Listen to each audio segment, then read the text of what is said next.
जय Hind and hello guys, स्वागत है आपका आपके अपने YouTube चैनल ज्ञानदेह होस्ट में। और इस वीडियो में मैं आपको बताने वाला हूं Assam rifles technical and tradesman online form 2023 के बारे में कि कैसे आपको ये फॉर्म फिलअप करना है। मैं आपको बता दूं कि वैसे तो मैंने इसके फॉर्म फिलअप की वीडियो बना दी है PC से भी और मोबाइल से भी, बट मैंने इन वीडियो के ऊपर देखा कि आपके काफ़ी सारे ऐसे कमेंट हैं जो कि आप प्रॉब्लम फेस कर रहे हैं इस फॉर्म को भरने में। तो मैं यहाँ पर आपके लिए इन प्रॉब्लम का सॉल्यूशन इस वीडियो के अंदर लेकर के आया हूं, जहां पर आपको बताया जाएगा कि कैसे आपको इन सभी प्रॉब्लम को इग्नोर करते हुए यानी कि इन सभी का सुधार करते हुए इस फॉर्म को भरना है। तो आप इस वीडियो को देखते रहिए। तो आपके सामने एक प्रॉब्लम ये आ रही है कि आपके सामने डुप्लीकेट कैंडिडेट का एक एरर आ रहा है, यानी कि जब आप फॉर्म भर रहे हैं और फॉर्म भरने के बाद अगर आप सबमिट करते हैं तो आपके सामने एरर आता है कि डुप्लीकेट कैंडिडेट, और फिर आप आगे नहीं बढ़ पा रहे। तो आपको क्या करना है, अगर आपके सामने डुप्लीकेट कैंडिडेट का एरर आता है तो आपको यहाँ पर क्या करना है, जो मैंने अप्लाई लिंक आपको इस वीडियो के डिस्क्रिप्शन में दिया है,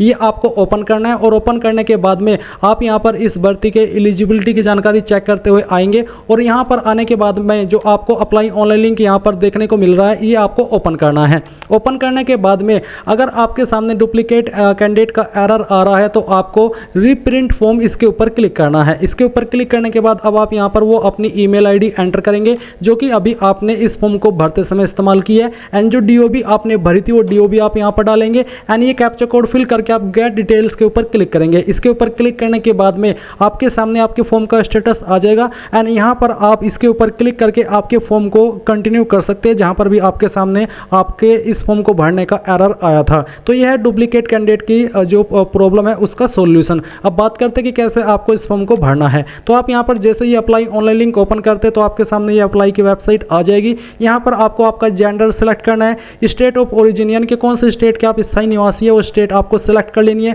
कौन से ट्रेड पर आप अप्लाई करना चाहते हो वो ट्रेड आपको यहाँ पर सेलेक्ट कर लेना है। फिर आता है चूज अप्लाइड कास्ट, कौन सी कास्ट से आप अप्लाई कर रहे हैं, SC या फिर OBC। इन्हीं पर ये वाली पोस्ट अवेलेबल है, इसलिए यहाँ पर इन्हीं दो का ऑप्शन दिया गया है, तो आपको यहाँ पर वो सिलेक्ट कर लेना है। फिर यहाँ पर गाइज आपके सामने वो क्वालिफिकेशन आ जाएगी, जो भी पोस्ट पर आप अप्लाई कर रहे हो उस पर जो क्वालिफिकेशन चाहिए अप्लाई करने की वो यहाँ पर आपको इस वाले सेक्शन में देखने को मिलेगी। जैसे कि अगर आप यहाँ पर हवलदार कलर के अलावा कोई अन्य पोस्ट सिलेक्ट करते हैं तो उस पर जो क्वालिफिकेशन चाहिए अप्लाई करने के लिए उसका विकल्प आपको देखने को मिलेगा, यानी अगर आपको किसी अन्य पोस्ट पर अप्लाई करना है तो उस पर जो क्वालिफिकेशन चाहिए वो क्वालिफिकेशन आप यहाँ पर देख सकेंगे। तो ये सभी जानकारी चेक करने के बाद अब आप आई अग्री पर क्लिक करेंगे। नाउ गाइज आपके सामने कुछ ऐसा इंटरफेस आएगा जहां पर आपको सबसे पहले प्राइमरी इन्फॉर्मेशन में आपका टाइटल मिस्टर ही रहने देना है, एंड जो मैरिटल स्टेटस है वो आपको बताना है कि सिंगल हो या फिर मैरिड। फिर आपको आपका आधार नंबर एंटर करना है। देन यहाँ पर आपको आपका फर्स्ट नेम 10th के सर्टिफिकेट के अकॉर्डिंग एंटर करना है। यहाँ पर आप मिडिल नेम डालेंगे, नहीं तो आप खाली छोड़ देंगे अगर आपका नहीं है। इसके बाद आपको लास्ट नेम एंटर करना है। फिर आपका जो फादर का फुल नेम है वो आपको यहाँ पर एंटर करना है 10th के सर्टिफिकेट के अकॉर्डिंग ही। और ये एंटर करने के बाद में आप यहाँ पर आपकी मदर्स का नेम एंटर करेंगे, जो भी आपकी माताजी का नाम है, एंड फिर आपकी जो भी डेट ऑफ बर्थ है वो आप यहाँ पर एंटर कर देंगे। पहले आपको यहाँ पर डे लिखना है, इसके बाद में आपको मंथ लिखना है, और फिर जो भी आपका ईयर है वो आप यहाँ पर स्लैश लगा करके लिख देंगे। रिलीजन आपका जो भी है वो आप यहाँ पर सिलेक्ट कर लेंगे। इसको सिलेक्ट करने के बाद में आप यहाँ पर आपका मोबाइल नंबर एंटर करेंगे। इसके बाद फिर आप अपनी ईमेल आईडी एंटर करेंगे। अब आते हैं select community. If any candidate have to submit community certificate during PET PST duly signed by competent authority, यानी कि जब आपका PST PET होगा तब आपको एक कम्युनिटी सर्टिफिकेट देना होगा। तो यहाँ पर अगर आपकी इनमें से कोई कम्युनिटी है जो कि यहाँ पर मेंशन की गई है तो आप अपनी कम्युनिटी सिलेक्ट कर लेंगे। इसके बाद यहाँ पर आता है आपका एड्रेस इन्फॉर्मेशन, जहाँ पर आपको आपका प्रेजेंट एड्रेस एंटर करना है। तो जो भी आपका कोरेस्पोंडेंस यानी कि प्रेजेंट एड्रेस है वो आपको लिखना है बिना डिस्ट्रिक्ट और स्टेट के, क्योंकि डिस्ट्रिक्ट के लिए आपको अलग से सेक्शन दिया है। तो आप यहाँ पर आपकी डिस्ट्रिक्ट एंटर करेंगे, और इसके बाद में यहाँ पर आपकी कौन सी स्टेट है वो ऑटोमेटिकली आ जाएगी। फिर आपको यहाँ पर आपका पिन कोड एंटर कर देना है। पिन कोड एंटर करने के बाद में यहाँ पर नीचे है परमानेंट एड्रेस। अगर आपका कोरेस्पोंडेंस यानी कि प्रेजेंट और परमानेंट एड्रेस अलग अलग है तो आप यहाँ पर इसके ऊपर टिक करेंगे। अगर आपका प्रेजेंट और परमानेंट एड्रेस एक है तो आप इसको ऐसे ही रहने दीजिए, इसके ऊपर टिक मत कीजिएगा। फिर यहाँ पर आपको बोला है size for all below documents for upload each should be between 50 से 80 KB, यानी कि आपको यहाँ पर जो डॉक्यूमेंट अपलोड करना है उसका साइज 50 से 80 KB के बीच में फॉर्मेट JPG का रहना चाहिए। तो यहाँ पर गाइज आपकी जो कास्ट है वो आपको दी गई है, चाहिए, तो इनमें से जो भी आपकी कास्ट है वो आप यहाँ पर एंटर करेंगे। जैसे कि यहाँ पर मैं अपनी जो कास्ट है वो एंटर करता हूँ। ये एंटर करने के बाद में यहाँ पर जो आपका कास्ट सर्टिफिकेट है वो आपको अपलोड करना है। अगर आपकी कास्ट SC ST OBC या फिर EWS है तो आप यहाँ पर तभी सर्टिफिकेट अपलोड करेंगे, अन्यथा आपको अपलोड करने की आवश्यकता नहीं है। अब गाइज मैं बात करने वाला हूँ Assam rifles technical and tradesman best book 2023 के बारे में, जो कि चक्षु पब्लिकेशन की है और चक्षु पब्लिकेशन इंडिया का one of biggest book publication house है। तो यहाँ पर बेसिकली आप इस बुक के माध्यम से अपने इस एग्जाम की प्रिपरेशन कर सकते हैं। अगर आप ढूंढ रहे हैं कि कोई हमें बेस्ट बुक सजेस्ट की जाए तो ये आपके लिए बेस्ट बुक होने वाली है। इस बुक के अंदर आपको 2100 प्लस बहुविकल्पीय प्रश्न जिनका जो व्याख्यात्मक हल है वो भी आपको इसी बुक के अंदर मिलेगा। एंड यहाँ पर आपको गत 6 माह की जो समय की है वो भी इस बुक के अंदर आपको देखने को मिलेगी। तो इसमें आपका इंग्लिश लैंग्वेज, सामान्य जागरूकता, संख्यात्मक अभियोग्यता, तर्क शक्ति योग्यता, ये सभी सब्जेक्ट इस बुक के अंदर न्यू पैटर्न और न्यू सिलेबस के अकॉर्डिंग कवर किए गए हैं। तो जाइए इस वीडियो के डिस्क्रिप्शन में आपको इस बुक को बाय करने का लिंक दिया है, बाय कर लीजिए। इसके बाद में यहाँ पर आती है क्वालिफिकेशन की जानकारी। तो यहाँ पर सबसे पहले आप 12th की इन्फॉर्मेशन देंगे। तो 12th आपने किस बोर्ड से की है वो बोर्ड आपको यहाँ पर सेलेक्ट करना है। कुछ बोर्ड के विकल्प आपको यहाँ पर देखने को मिल जाएंगे, तो जो भी आपका बोर्ड है वो आप यहाँ पर सेलेक्ट कर लीजिए। अगर स्टेट बोर्ड है तो वो भी आप यहाँ पर सेलेक्ट कर सकते हैं। फिर आपको बताना कि किस साल के अंदर आपने ये जो क्वालिफिकेशन है वो पास की है, टोटल मार्क्स क्या थे वो आपको यहाँ पर एंटर करने हैं और उसमें से जो नंबर आपको आए थे वो आपको यहाँ पर एंटर करने हैं। परसेंटेज आपकी यहाँ पर ऑटोमेटिकली कैलकुलेट कर ली जाएगी। इसके बाद गाइज यहाँ पर क्वालिफिकेशन के सेक्शन में अन्य क्वालिफिकेशन का सेक्शन भी है, जैसे कि डिप्लोमा या फिर ग्रेजुएशन या फिर BEd या फिर मास्टर डिग्री अगर आपके पास है और आप जानकारी देना चाहते तो आप यहाँ पर क्वालिफिकेशन को सिलेक्ट करेंगे। एंड फिर बाकी की जानकारी ऐसे ही भरेंगे कि आपने किस यूनिवर्सिटी या फिर इंस्टीट्यूट से आपकी ये क्वालिफिकेशन की है, किस साल के अंदर पास की है, टोटल मार्क्स क्या थे और कितने नंबर आपको उसमें से प्राप्त हुए थे। अगर आपके पास कोई अन्य क्वालिफिकेशन है तो आप यहाँ पर डिटेल्स ऑफ टेक्निकल क्वालिफिकेशन के अंदर उस क्वालिफिकेशन का नाम देंगे। यहाँ पर आपको बोर्ड, यूनिवर्सिटी का नाम देना है जहाँ से आपने की है, जिस बोर्ड से की है, पासिंग ईयर भरेंगे, टोटल मार्क्स एंटर करेंगे, जो नंबर आपको प्राप्त हुए तो वो आप यहाँ पर डालेंगे एंड परसेंटेज आप यहाँ पर लिख देंगे। अगर आपके पास कोई 12th के अलावा अन्य क्वालिफिकेशन नहीं है तो आप इसको खाली छोड़ सकते हैं, कोई भी प्रॉब्लम वाली बात नहीं है। इसके बाद आता है डिटेल्स ऑफ अदर क्वालिफिकेशन। अगर आपके पास कोई और भी क्वालिफिकेशन है, कोई ट्रेड सर्टिफिकेट है, कोई कोर्स है, तो आप यहाँ पर उस कोर्स या ट्रेड का नाम देंगे।